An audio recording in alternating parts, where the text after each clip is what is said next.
रौदरी की पहली पीढ़ी जाम गई।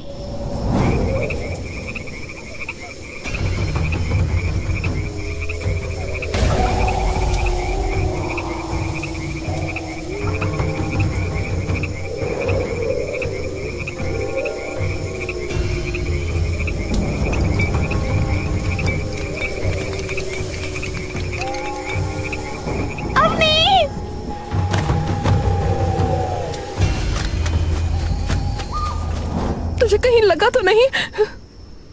नहीं, क्यों? क्या हुआ? ऐसे क्यों बोल रही हो? हाँ, मैंने देखा कि राहुल ने तुझे गुस्से से पकड़ा हुआ है और तू घुटनों पे बैठी है। क्या? फिर? तभी मेघा एकदम से पीछे मुड़कर देखती है।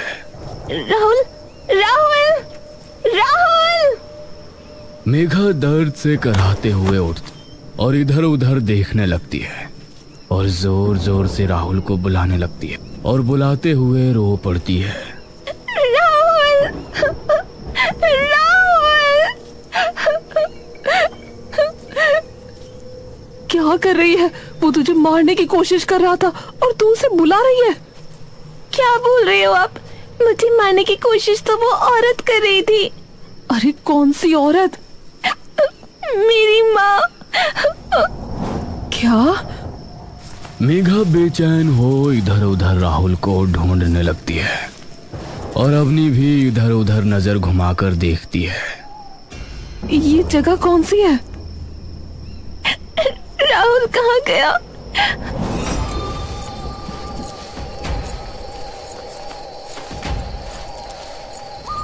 क्या हुआ भाण? ऐसे काहे बैठी तू धरा पे? अवनी एकदम से मुड़कर उसे देखती है। आप कौन? मैं तो झुमली हूँ, पर भाण आप कौन? तभी मेघा झूमली के पास दौड़ी आती है। सुनो, क्या तुमने एक लड़के को देखा यहाँ? उसने काले रंग की टी शर्ट पहनी है। अरे अरे भाण, रो कायरी, रो ना। तभी मेघा झूमली के पास आती है। मेघा संभाल। बताओ ना, आपने देखा क्या कोई लड़का यहाँ? लड़का? कोई आपका पालतू चिनावर था के? पालतू? क्या कह रही हो आप? लड़का? लड़का? शायद इनकी भाषा में कुछ और कहते होंगे। पुरुष? पुरुष? यो क्या होया भला? अरे एक लड़का जिसके बाल छोटे छोटे थे, जिसकी दाढ़ी थी। दाढ़ी? भाण मेरे कुछ पल्ले ना पड़ रहा। मारे घर चलो तुम दोनों। मारी माई को बताना, शायद वो सहायता कर दे थारी। अवनी और मेघा एक दूसरे की ओर देखते हैं। ठीक है, चलो मेरी गल।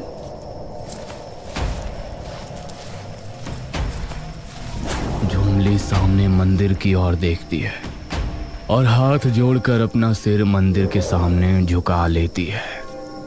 मेघा और अवनी खड़े खड़े चुपचाप निरंतर उसे देखते रहते हैं। झुमली अपनी नजर उनकी ओर मोड़ती है और उसकी आंखों में जाने कैसी खींच झलक जाती है। मेरी कैन किस लिए लखारी हो? बुरमा के हाथ जोड़ो ना। झुमली का अचानक ये स्वभाव देख अवनी और मेघा थोड़ा सहम जाते हैं। बुरमा कौन? झुमली अब एकदम से मानो बेचैन हो उठती है। साथ आओ हमारे, जल्दी। अवनी और मेघा बिना कुछ पूछे उसके पीछे पीछे चल देती हैं।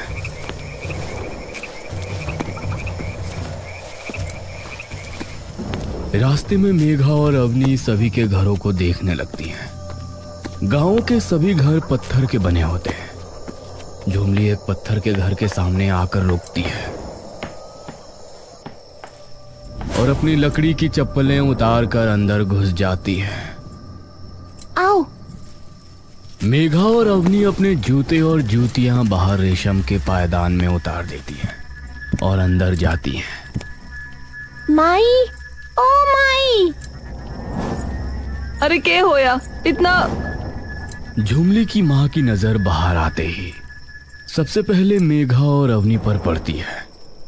वो उन्हें सर से पांव तक कुछ अजीब निगाहों से देखती है और फिर झुमली को देखती है।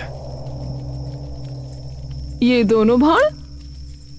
झुमली अपनी माँ की तरफ तेजी से जाती है और उनके कान को अपने हाथों से ढककर कुछ फुसफुसाने लगती है।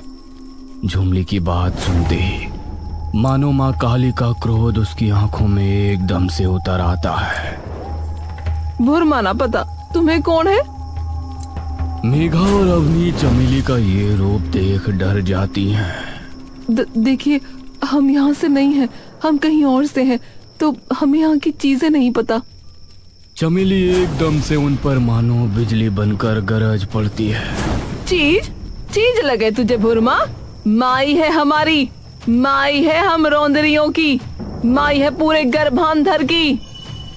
अवनी और मेघा की सांसें मानो उनके हलक में जा अटकती हैं और वो एकदम से पीछे हटकर दीवार से टकरा जाती हैं। देखिए, हम यहाँ कभी कदम भी नहीं रखेंगे। बस हमें ये बता दो कि आपने किसी लड़के को यहाँ देखा है क्या? किसे?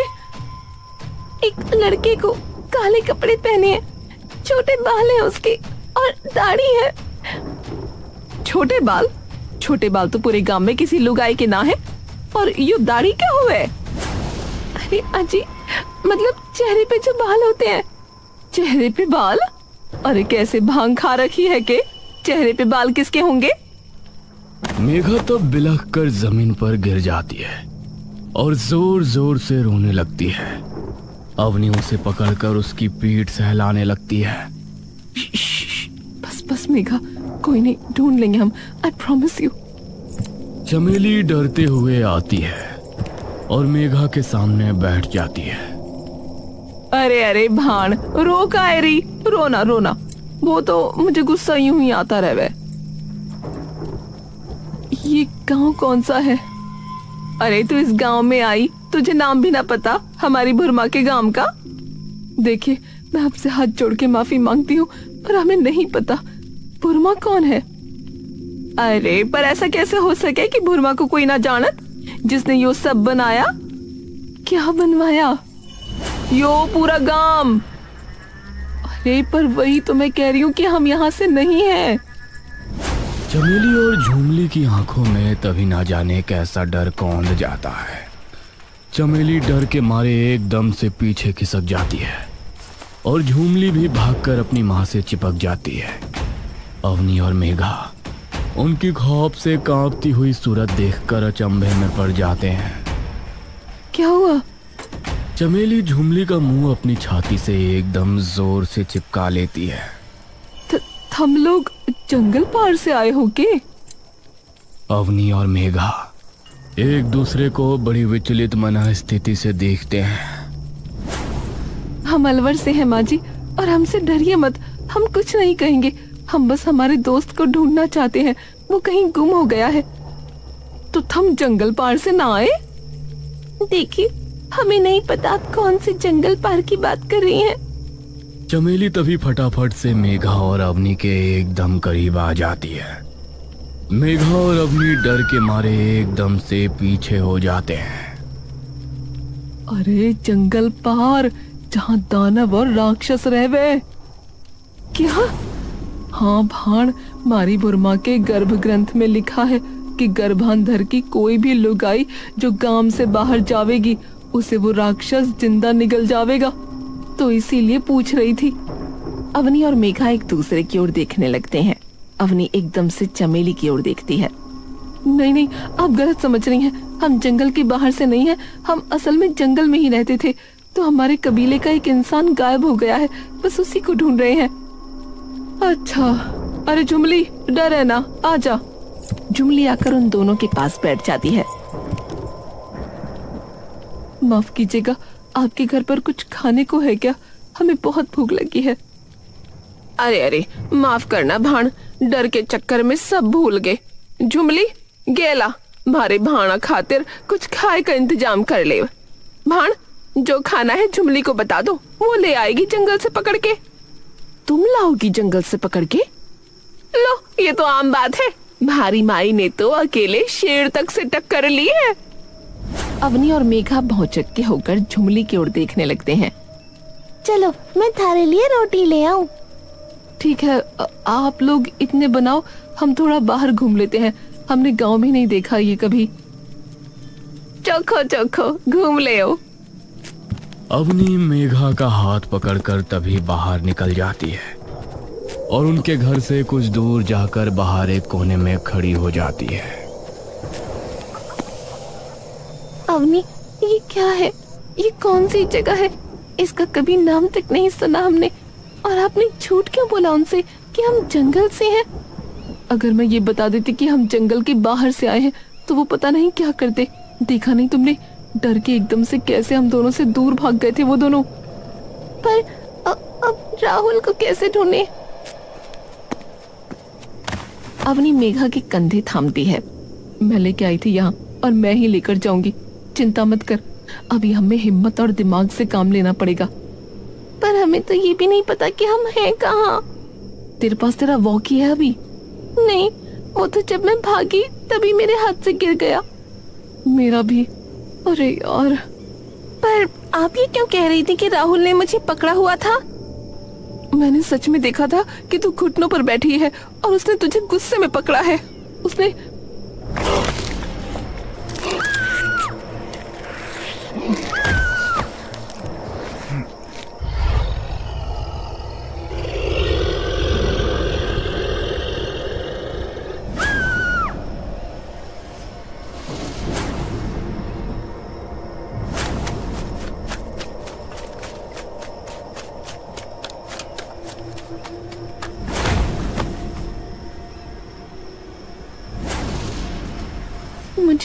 मैं दिखी अपनी माँ की गोद में बैठी।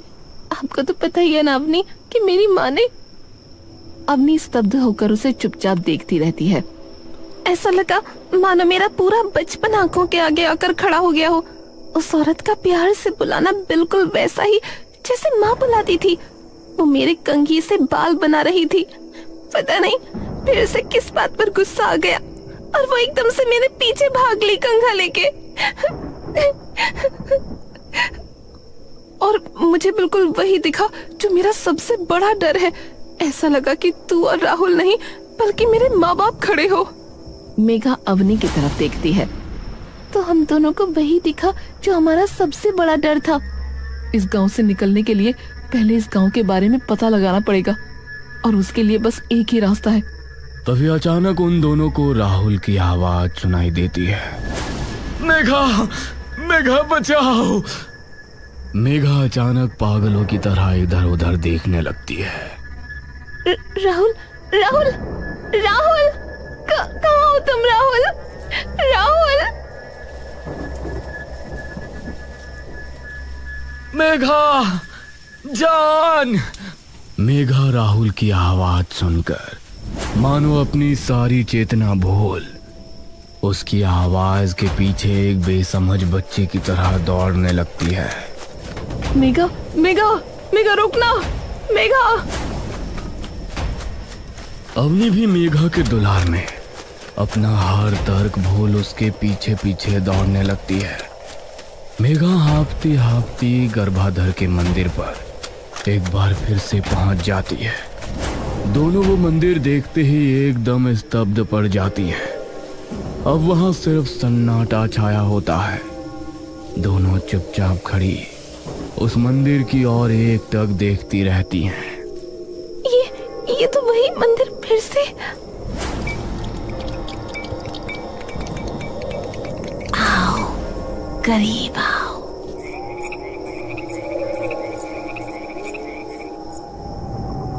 अपनी गर्दन पर महसूस होती उस औरत की सांसों की गर्माहट से मेघा और अवनी की मानो सांसें थम जाती हैं। वे दोनों पुतला बनी चुपचाप वहीं खड़ी रहती हैं। नहीं हो इसीलिए मरद नाम इस गांव में लियो तूने। पर आखिरी बार कहूँ, ये नाम इस गांव में आज के बाद मत लीजिए। नाते मौते प्रेम हो जाएगा, ध्यान रखना। इब से यही थारी दुनिया है, यहाँ से निकलने की सोची तो। तभी एकदम से गांव के हर घर की लालटेन अपने आप जगमगा उठती है। मेघा और अवनी का शरीर से लेकर रूह तक का हर कतरा कांप रहा होता है। दोनों कुछ देर के लिए वहीं खड़ी रहती हैं और बिना एक शब्द कहे वापस झुमली के घर लौट आती हैं।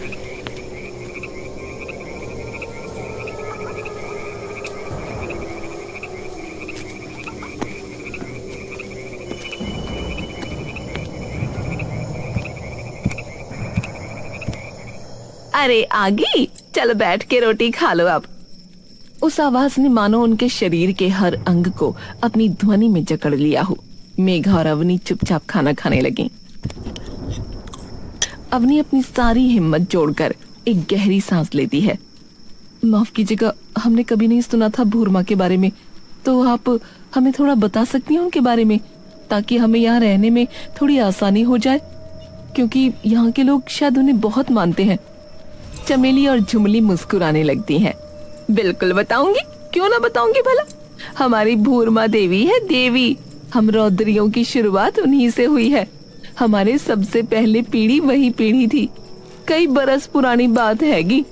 एक बार हमारे भूरमा को एक राज्य के कई सारे दानवों और राक्षसों ने पकड़ लिया और कई महीनों तक उनके ऊपर खूब जुल्म ढाया।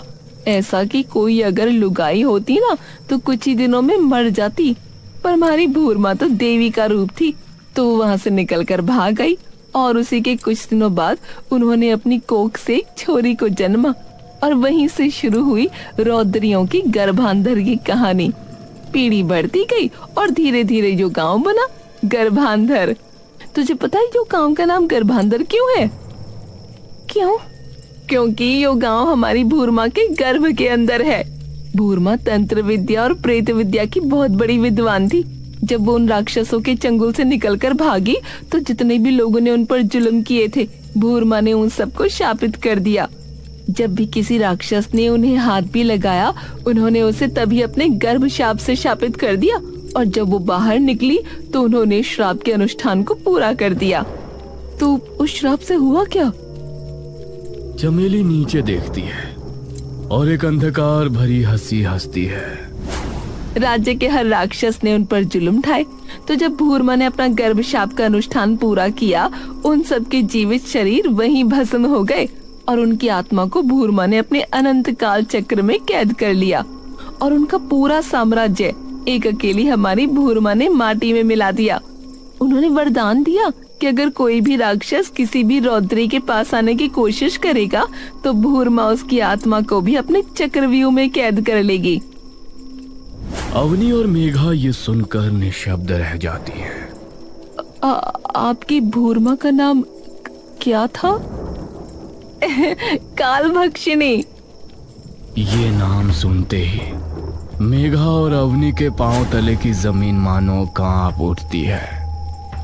चलो अब सो जाओ, कल थाने हमारे गांव का सबसे बड़ा रिवाज दिखाऊंगी। कैसा रिवाज? गर्भांतरी रिवाज। ये क्या होता है? अरे बच्चा, कोख में जन्ने के लिए भूरमा का जाप करना होता है। फिर भूरमा के वरदान से वो लुगाई अपनी कोख में बालक जनती है। क्या? ये सुनते ही मेघा और अवनी एकदम से अचंभे में पड़ जाती हैं। अभी तुम सो जाओ, कल देखना ये रिवाज। खाने का एक निवाला भी उनके गले से उतारना उन्हें ऐसा लग रहा था मानो वे अंगारे निगल रहे हो। थोड़ी देर बाद खाना खाके दोनों नीचे बिछे बिस्तरों पर लेट जाती हैं। ये चल क्या रहा है? कालभक्षिणी, ये तो वही नाम है ना जो उस पत्थर की साउंड फ्रीक्वेंसी में आपको सुनाई दिया था? हाँ, ऐसा गांव जहाँ इतनी ताकतवर औरतें रहती हैं कि बचपन में शेर का शिकार कर लेती हैं और बिना किसी आदमी के प्रेग्नेंट भी हो रही हैं, सिर्फ किसी रिवाज से। उन्हें तो ये तक नहीं पता कि मर्द क्या होते हैं। इतना रहस्यमयी गांव और किसी को पूरी दुनिया में इसकी भनक तक नहीं है। दोनों चुपचाप इसी असमंजस में कुल्हाती रहती हैं। दोनों को अभी तक यकीन नहीं होता कि वे आज सुबह तक कहाँ थी और अब कहाँ है।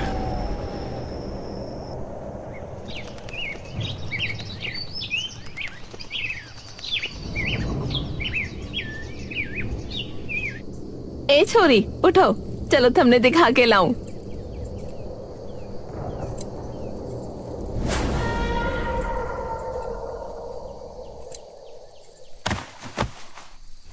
अवनी और मेघा उठकर मुंह हाथ धोने जाती हैं।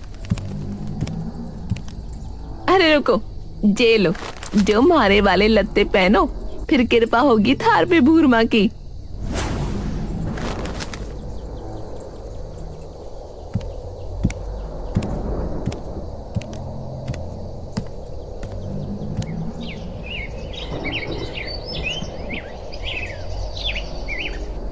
दोनों बिना कोई सवाल किए वो कपड़े पहनकर आ जाती हैं और उसके साथ मंदिर चली जाती हैं।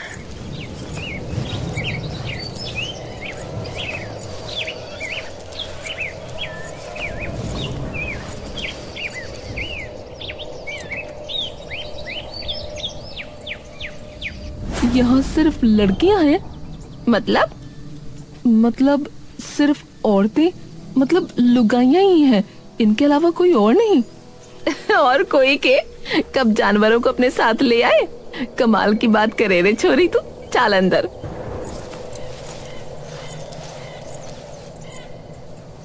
इस गांव में सिर्फ औरतें ही रहती हैं, कोई मर्द नहीं। क्या? हाँ, कल तूने सुना ना, इन्हें पता भी नहीं कि मर्द होते कौन है। और अभी देख, सिर्फ लड़कियां प्रेग्नेंट तो ये तंत्र मंत्र से हो रही हैं, शेर तक का शिकार भी कर लेती हैं। फिर मर्दों का काम ही क्या है? मेघा चिंतन भरी निगाहों से अवनी की ओर देखती है। कहीं राहुल को काल भक्षिणी ने तो नहीं? अवनी एकदम से उसके मुंह पर हाथ रख देती है। श्श, अगर उसने सुन लिया तो गड़बड़ हो जाएगी। पर राहुल का क्या? ढूंढ लेंगे, पर अभी शांति से काम लेना होगा। मेघा और अवनी अंदर चली जाती हैं।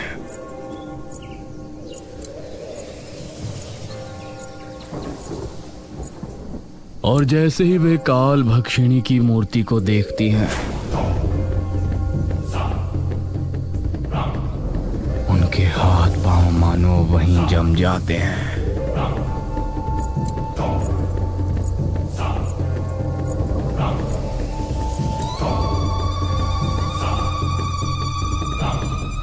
भाड़ो, आज हमारी भाण पारो पेट से होने जा रही है, तो अपने अपने कड़े खड़खड़ाओ और स्वागत करो भाण पारो का गर्भांतरी रिवाज ताई।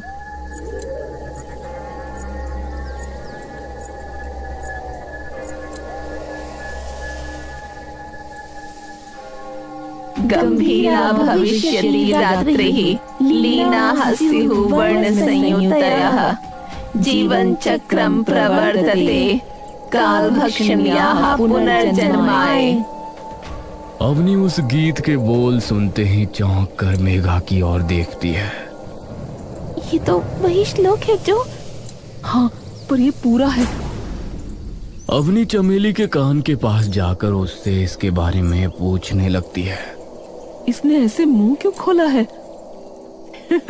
अभी पता लग जाएगा। तभी उन्हें दिखता है कि काल भक्षिणी के हाथ से रिसकर पानी बाहर आ रहा है और वो औरत उस पानी को धीरे धीरे पीते जा रही है।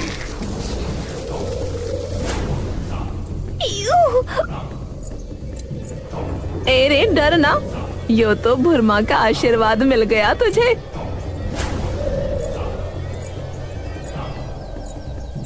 माँ जी, क्या मैं वो गर्भ पुराण पढ़ सकती हूँ? अरे बिल्कुल मेरी लाडली, क्यों ना पढ़ सकती। इस गांव की तो हर लुगाई ने पढ़ राखी, तो तू भी पढ़। अवनी चुपचाप जाकर वो पुराण पढ़ने लगती है। वहीं दूसरी ओर मेघा अपने पांव पोंछकर अवनी का इंतजार बाहर करने लगती है। अवनी थोड़ी देर में बाहर आती है और चुपचाप बिना कुछ कहे घर चली जाती है। मेघा पूरे रास्ते उसे बस देखती जाती है। मेघा समझ जाती है कि जरूर अवनी ने उस पुराण में कुछ ऐसा पढ़ा है जिसकी वजह से वो गहरे सोच में चली गई है। थोड़ी देर में दोनों घर पहुंचते हैं।